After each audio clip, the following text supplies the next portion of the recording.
నమస్కారం మిత్రులారా, మార్కెటింగ్ గురించి మా 4 వీడియో సిరీస్లలో ఇది రెండవది. ఈ వీడియోలో మేము మీ ఉత్పత్తి ధర గురించి మాట్లాడుతాము. ఇది మొదటిసారి మార్కెట్లోకి ప్రవేశించడానికి కీలకం. పప్పుధాన్యాల తయారీదారులు తమ ఉత్పత్తుల ధరలను ఎలా నిర్ణయించారో చూద్దాం. ధరలలో విస్తృతమైన వ్యత్యాసాన్ని మీరు గమనించారా? కొంతమంది ఆటగాళ్లు ప్రీమియం ధరను ఎందుకు పొందవచ్చు, మరికొందరు చాలా తక్కువ వసూలు చేయవచ్చు. ఈ వీడియో ముగిసే సమయానికి ఈ ఆటగాళ్ల ధర ఎందుకు భిన్నంగా ఉంటుందో మరియు మీరు మీ ఉత్పత్తికి ఎలా ధర నిర్ణయించాలో మీకు అర్థమవుతుంది. సాధారణంగా ఉపయోగించే మొదటి 2 ధరల వ్యూహాలు ధర ప్లస్ ధర మరియు విలువ ఆధారిత ధర. మొదటిది కాస్ట్ ప్లస్ ప్రైసింగ్. లాభాల మార్జిన్ను నిర్ధారించడానికి వస్తువుల ధరకు మార్కప్ను జోడించడం ఇందులో ఉంటుంది. ధరపై పోటీ పడుతున్నప్పుడు ఈ పద్ధతిని ఉపయోగించండి. ధర సున్నితమైన సామూహిక మార్కెట్కు విక్రయించడానికి ఇది అనువైనది. ఇక్కడ ధర అత్యంత ముఖ్యమైన అంశం. ఇతర అంశాలను మంచి నాణ్యత, ఫినిషింగ్ మరియు ప్యాకేజింగ్ మీ పోటీదారుల మాదిరిగానే ఉంచుతుంది. ఉదాహరణకు, 1 కిలోగ్రాము పప్పుధాన్యాల ఉత్పత్తి వ్యయం 100 రూపాయలు అయితే మీ పోటీదారులు కిలోకు 137 రూపాయల కంటే తక్కువకు విక్రయించడం లేదని భావించి మీరు మీ ధరను 25% నుండి 35% మార్జిన్, అంటే కిలోకు 137 రూపాయల వద్ద నిర్ణయించవచ్చు. రెండవది విలువ ఆధారిత ధర. ఈ వ్యూహం ఉత్పత్తి ధర కంటే వినియోగదారునికి గ్రహించిన విలువ ఆధారంగా ధరలను నిర్ణయిస్తుంది.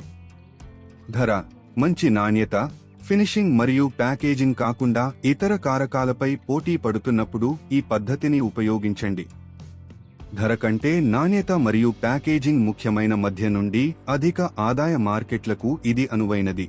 ఉదాహరణకు, 1 కిలోగ్రాము పప్పుధాన్యాల పప్పు ఉత్పత్తి వ్యయం 137 రూపాయలు అయినప్పటికీ మెరుగైన నాణ్యత, ఫినిషింగ్ మరియు ప్యాకేజింగ్ వంటి అత్యుత్తమ నాణ్యత కోసం ప్రీమియం వసూలు చేయడానికి మీరు మీ ధరను కిలోగ్రాముకు 200 రూపాయల నుండి 300 రూపాయల వరకు నిర్ణయించవచ్చు.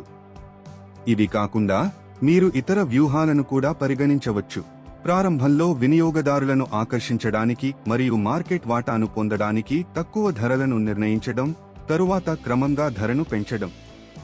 ప్రారంభంలో కొత్త మరియు ప్రత్యేకమైన ఉత్పత్తులకు అధిక ధరలను నిర్ణయించడం, తరువాత పోటీ పెరిగే కొద్దీ వాటిని తగ్గించడం. ఒక ఉత్పత్తిని చౌకగా కనిపించేలా చేయడానికి 100 రూపాయలకు బదులుగా 99 రూపాయలకు సెట్ చేయడం వంటి మానసిక ధరలను ఉపయోగించడం. అనేక ఉత్పత్తులను కలపడం మరియు ప్రతి ఉత్పత్తిని ఒక్కొక్కటిగా కొనుగోలు చేసిన దానికంటే తక్కువ ధరకు కట్టను అందించడం. ప్రీమియం నాణ్యత లేదా ప్రత్యేకతను సూచించడానికి పోటీదారుల కంటే ఎక్కువ ధరలను నిర్ణయించడం. మార్కెట్ డిమాండ్, పోటీ మరియు ఇతర బాహ్య కారకాల ఆధారంగా ధరలను నిరంతరం సర్దుబాటు చేయడం.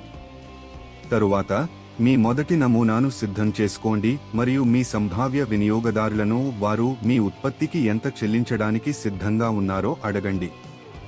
All the best. చూసినందుకు ధన్యవాదాలు. మరిన్ని వీడియోల కోసం వ్యాపార్ కోచ్ ఛానల్కు సబ్స్క్రైబ్ చేయండి.